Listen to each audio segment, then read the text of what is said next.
Hi, this is Florence Alyssa and I'm here to share my reflections about RIZAL's topic in the prelim period, which is the biographical sketches of RIZAL.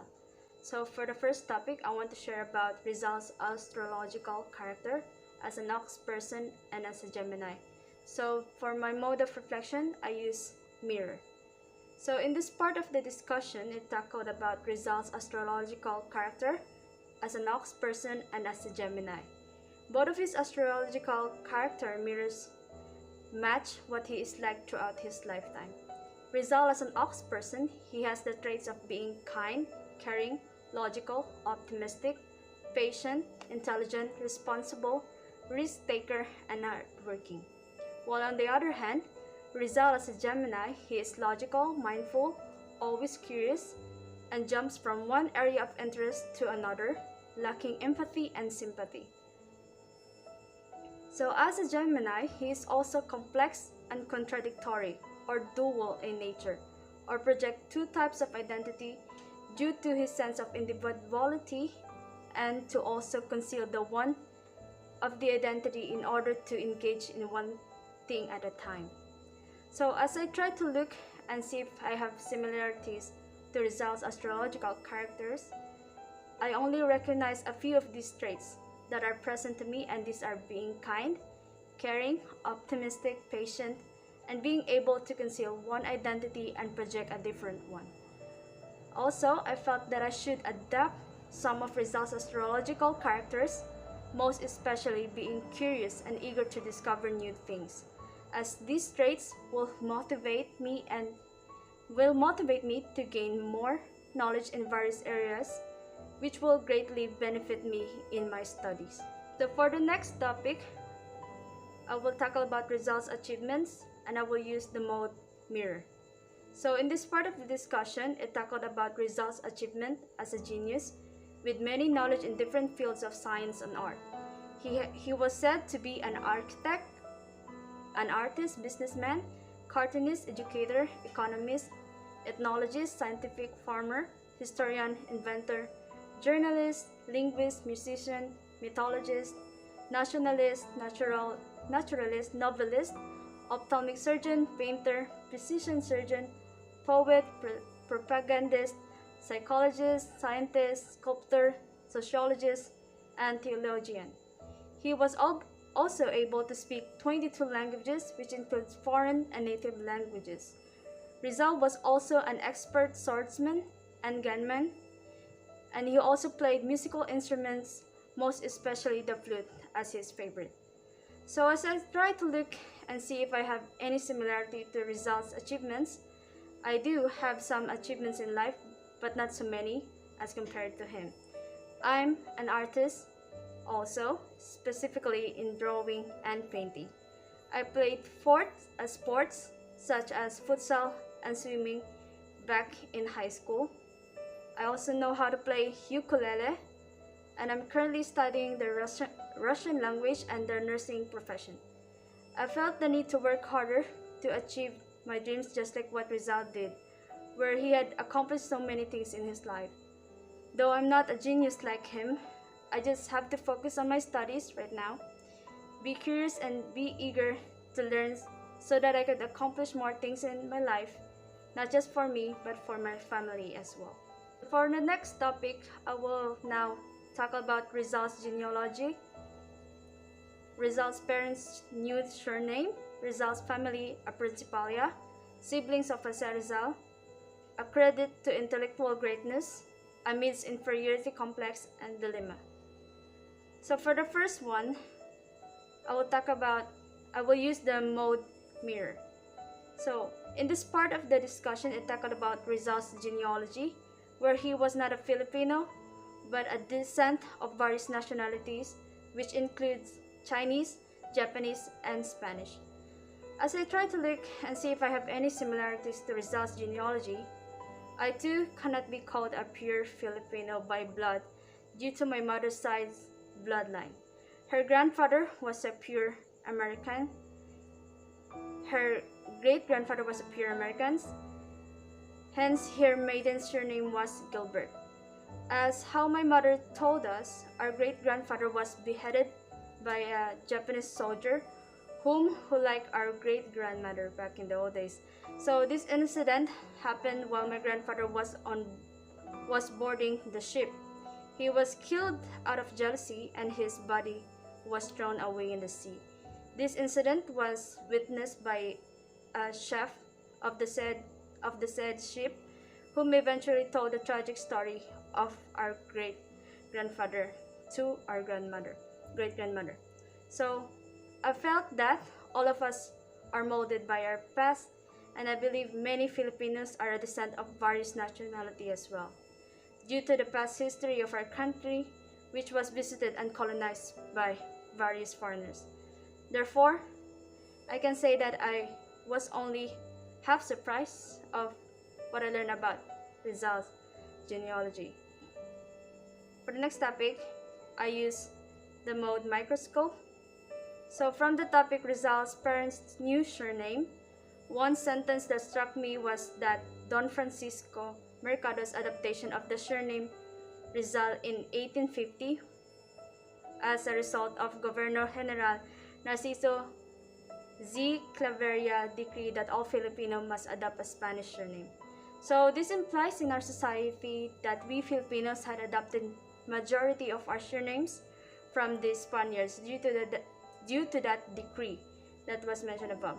That is why some of us wondered why Filipino surnames have similarities in that of those people living in Spain or Mexico. So from this topic, I learned that even our names were manipulated back then by our previous colonizers. For the next topic, I will use the mode again, microscope. So the topic is about RIZAL's family, a Principalia. So one sentence that struck me is that some of RIZAL's kin occupied high governmental positions and virtually they enjoyed socioeconomic and political advantage over people in Calamba. This implies in our society that most people who are political leaders or with high governmental positions are most likely to have better lives than those who are not engaged in a political system. So because some of these people who had political powers had better living as they have the ability to manipulate everything and abuse their power for their own good. And those in the inferior position will suffer since even they try to fight back for fair and justice, their power is not as big compared to their superiors, and our judicial system remains weak. For the next one, about the topic of siblings of RIZAL, I will use the mode mirror. So in this part of discussion, I still find it surprising that RIZAL had so many siblings, 10 of them. So as I tried to look and see if I have any similarities, that I can say that yes, I do have many siblings as well, 6 of them. So back in the old days, it was very common to reach almost a dozen or dozens of siblings before, as it was known back in the old days as a good way to expand family clans. I felt that I'm very lucky to have so many siblings to have company with, just like what RIZAL had. So I believe that RIZAL had received so many love and support from his siblings. I realized that life would be boring for me if I don't have any siblings at all, and I would feel very lonely too, and maybe RIZAL would feel the same if he was an only child. In a credit to intellectual greatness, I used the mode microscope. So one sentence that affected me the most is that the economic fortunes of the RIZALs that enabled them to send Jose Rizal to the best schools and universities of the time should be considered as a significant role in his intellectual development. So this part implies that rich people had the advantages to send their children to best schools that would mold their children's intellectual ability. While on the other hand, most of the poor people, despite their children's hidden talent and intellectual gifts, are most likely not be able to enter their children on best institutions due to the expenses that comes with it. Therefore, a lot of children who have exceptional talents and intellectual gifts don't have access to schools that will fit their best interests, and as a result causing a delay in our socio-economic progress. The next topic, amidst inferiority complex and dilemma, I used the mode telescope. So presently, bullying remains as a serious issue in many parts of the world within our society. So bullying affects the mental, emotional, and physical aspect of the individual being bullied, and this is somehow connected to this topic wherein Rizal in the past was being teased by her sisters as a child that has a weak and frail body. So as a student, I did experience bullying back in high school. It was more in a form of verbal bullying since I had gained so much weight after I stopped playing sports, and this happened when I was in my high school senior years. So I believe most of my classmates thought that everything that they were doing to me was just a form of a joke, but deep inside me I was affected mentally and emotionally. Now that in my college years, I still believe that everyone should be sensitive enough of what they were saying, as words are a powerful weapon that could penetrate someone else's mental, emotional, and physical aspect. So for the next topic or set of reflections that I will give, I will tackle about Jose Rizal's education. So his Jesuit education, Jesuit influence on Jose Rizal, Dominican education, sudden departure for Spain, Peninsular Spanish education. Rizal became a member of Freemasonry, Nolamitangere, and exposed of societal ills. So for the first topic, I will use the mode mirror, and this is about Jose Rizal's education. So the topic discusses about the history of Jose Rizal's education and his brilliance during the time that he was still just a student of various areas of studies. So Rizal began his education early in his childhood with the help of his mother Doña Teodora, maternal uncles, private tutors, and being enrolled in a private grammar school. So Rizal took his Jesuit education at Ateneo de Municipal de Manila, where he took a 5-year humanistic studies together with many extracurricular activities, and then graduated with a grade of sobresaliente. So then the Jesuit influence on Jose Rizal made him devoted to arts and literature, think logically, and believe to racial equality, and molded his mind and spirit. During Rizal's Dominican education, he enrolled at UST for pre-law course, and also cross-enrolled at Ateneo and took surveying course. So as he was favored by the Dominicans, he simultaneously took pre-medicine and first year of medicine proper course. By that time, there was a oppressive racial discrimination at the UST, and it inspired him to make a one-act play and some poems, which became well-known and won awards. Rizal didn't finish his 4th year of medicine in UST as he made a sudden departure for Spain due to the fear of his parents that he might be a victim of the reprisals of the friars, as his nationalistic activities were becoming well known. When Rizal arrived at Madrid, he began his peninsular Spanish education at Universidad Central de Madrid to study philosophy, literature, and medicine, specializing in ophthalmology, and also went to Academia de Bellas Artes de San Fernando and took lessons in painting and sculpture. Not only that, he additionally went to Ateneo de Madrid to study French and German languages. At that time, he became a leader of a small community of Filipino students and committed to the reform of the Spanish rule in the Philippines. And he also joined a massive demonstration for Dr. Miguel Moreta Sagrario, who was a professor of Rizal and head of a Freemasonry association. By March 1883, Rizal became a member of a Freemasonry called the Akasha Masonic Lodge and had Dimas Alang and Laong Laan as his Masonic name. And then he received his license for medicine and enrolled for the degree of Doctor in Medicine. So his reason for enlightenment to complete his book No Limit Tangre led him to join the Masonry. So he later received his licentiate in philosophy and letters and left Spain to widen his knowledge in ophthalmology, arts, and to practice European language. During his stay in Berlin, Rizal, with the help of Dr. Maximo Viola, had published No Limit Tangere, an expose of societal ills in the Philippines during the Spanish rule. As I tried to see if I had any similarities to Rizal's overall history of education, I also recognized some of that is also present in my life.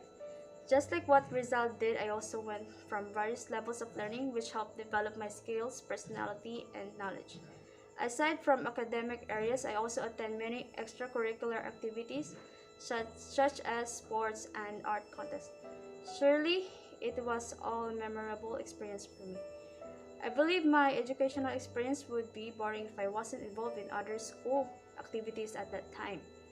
Also, I felt that I did well prior to my education because I wouldn't be here in college taking the course that I want if I wasn't successful in my previous years in high school. So I wanted to adapt the eagerness of Rizal to learn and explore new areas to satisfy one's hunger for more knowledge and to become successful. So for the next topic, I will talk about Germany during Rizal's time and Blumentritt Rizal lifelong friendship. So I will use the mode microscope. So Germany during Rizal's time was absolutely an outstanding state. One of the sentences that best describe it and affected me is that Germany was the most powerful state in continental Europe, but her strength was not judged by just her arms. What made it powerful is due to the honesty and efficiency of the German civil government, together with their people's unity, discipline, literacy, and patriotism, which all result to their country's progress. This implies in our society that to achieve socio-economic progress, we must have an honest governance and human resources that are literate, disciplined, and have patriotism. Because if our government is corrupt and our people lacks education, which is a critical factor to more discipline and patriotism, our society or country will never achieve development, progress, and will drown in more societal issues. So during the time Rizal took his apprenticeship for ophthalmology, he met Blumentritt, and that was the onset of Blumentritt Rizal's lifelong friendship. When Rizal visited Blumentritt and his family at Litmeritz, he learned more about the Philippine culture as he was influenced by Blumentritt. One of the sentences that best described it and affected me is that Rizal became an expert in Philippine culture largely through the influence of Dr. Blumentritt. This implies in our society that we Filipinos should be more knowledgeable about our own culture, because it will be a shame if one did not understand his own culture, as this is a part of the root of one's own identity, that what makes us who we are, which we take with us wherever we go, either within or outside of the country. So for the next topic, I will share about homecoming, its happiness and disappointments. And this includes pressure to leave the homeland, American tour en route to London, the London quest, stay in continental Europe, the displacement in Calamba, frustrations and intrigues in Madrid, a guest of the Bosteds, and El Filibusterismo, agent provocateur. So I will use the mode microscope for this. So in Rizal's time, homecoming, its happiness and disappointments, he arrived in Calamba where his family rejoiced for his return. Then he established a medical clinic gymnastics, fencing, and shooting. At the time, his Noli controversy added to the Calambas' agrarian trouble, forcing him to leave for the safety of himself, his friends, and family. Rizal was pressured to leave the homeland due to his powerful enemies and stayed in China, in Hong Kong and Macau for a while, where he took an opportunity to study Chinese customs and Chinese theater. By February 28, 1888, Rizal arrived in the land of the rising sun, Yokohama, Japan, and became a legation and also studied Nippongo and Japanese theater, and at the same time, he was accused as a leader of nationalist movement in the Philippines, even though he has nothing to do with it. Soon, he left Japan for American tour en route to London. There, he observed America's material progress, the drive, energy, and high standard of living of its people, but he also noticed the lack of racial equality. Later, Rizal arrived in London on May 24, 1888 for his London quest, such as to improve his English language, and he also shared that he liked England for its system, punctuality, seriousness of purpose, and respect for traditions. In his stay there, he made a lot of articles for the La Solidaridad in defense for the Filipinos against their critics and became an honorary president of the Association La Solidaridad based in Barcelona in crusade for reforms. He also made an appeal to Morga's book as it expressed fairness and no color or political or religious prejudice. Rizal continued his stay in continental Europe, such as in Paris, France, and Brussels, Belgium.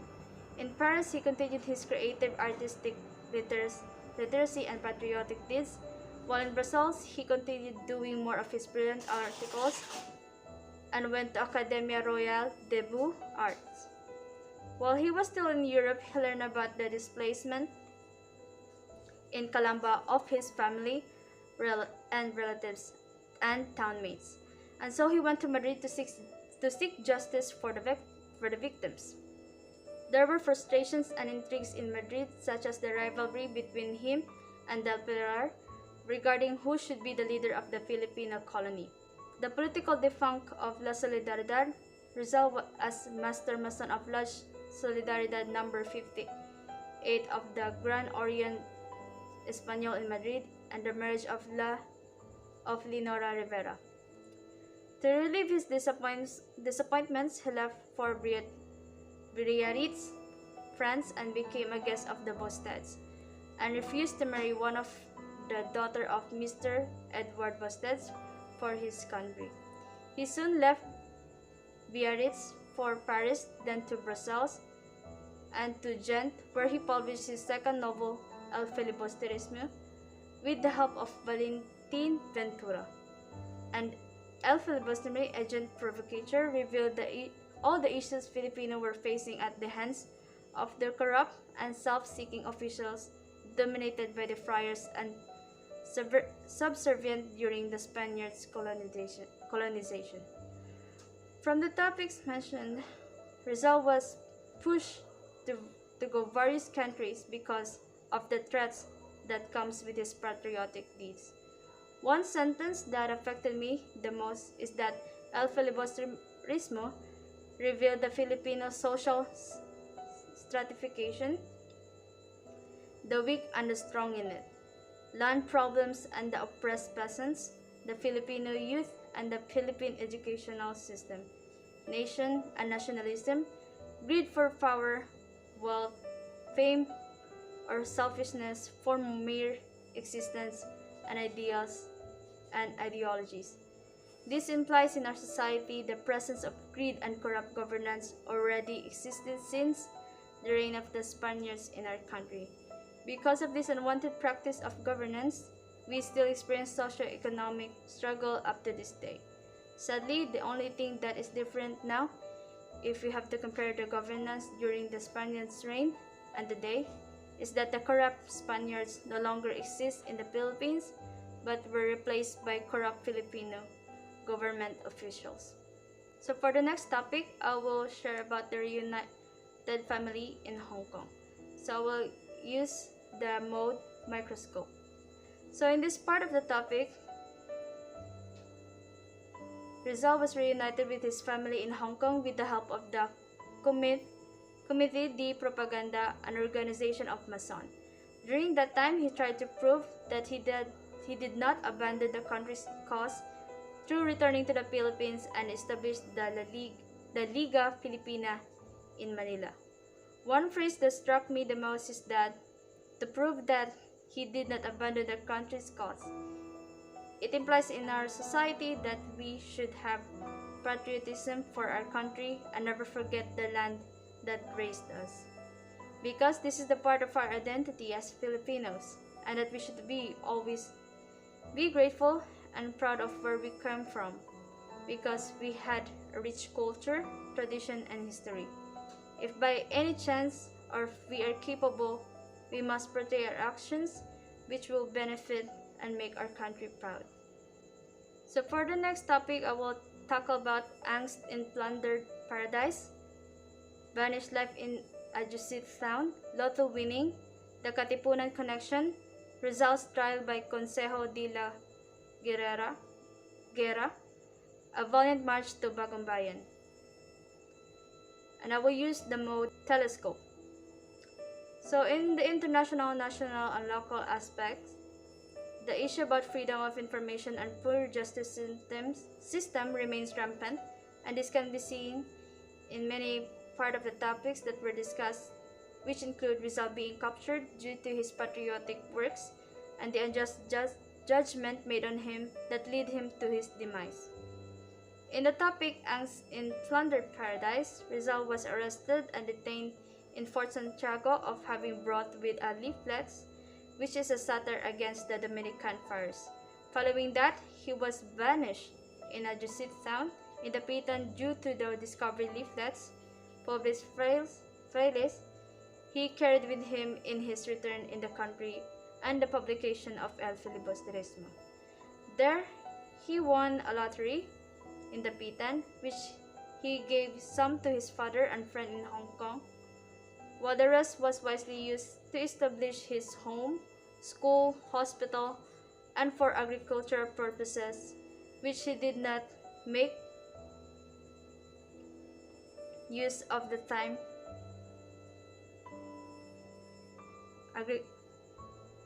Home, school, hospital, and for agricultural purposes, which he did to make use of the time of his stay in the Pitan. And at the same time, he met Josephine Bracken, and the two enjoyed their company together. During Rizal's stay in the Pitan, he made a connection to the Katipunan, who seek his support for the movement, but he disapproved it. At the same time, he was offered to be rescued many times, but he refused also, as he trusted the Spaniards' authorities.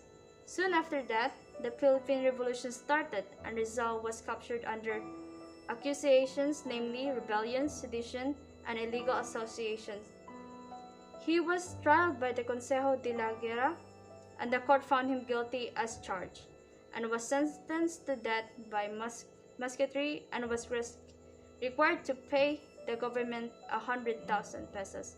On December 30, 1896, Rizal made a valiant march to Bagong Bayan and met his death there from the firing squad, which were Macabebe's soldiers.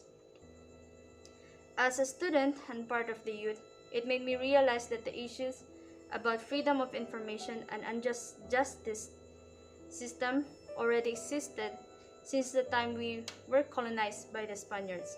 It opened my eyes to the bad aspects of governance, wherein the poor and oppressed people are often left ignored, treated unfairly, and deprived from justice. Further, it displays that information such as that are a threat to the government are often covered by corrupt and powerful government officials. It made me want to become a better citizen whom will practice patriotism and will ought to do what's just and right, and to never engage in activities that are illegal and not beneficial to our society. So for the last topic in RIZAL's prelim topics, I will talk about on the retraction controversy, on the provenance of the retraction, and on the falsity of the retraction. So I will use the mode microscope. So on the retraction controversy of RIZAL and on its provenance and falsity, one sentence that struck me the most is that Ramon Roque admitted that he was hired by the friars early in August 1901 to make several copies of a retraction paper. This implies that in our society, forgery is a serious crime that results to more issues and confusion wherein the truth became elusive. Such as on the retraction controversy of RIZAL. Because of forgery, it blurred the truth if RIZAL made the retraction or not. Hence, it will be hard for everyone or anyone to choose either which one to believe onto.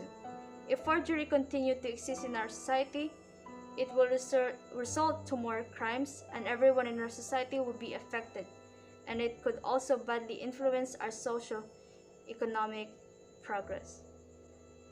So that is all for my reflections on prelim topics. Thank you so much for listening.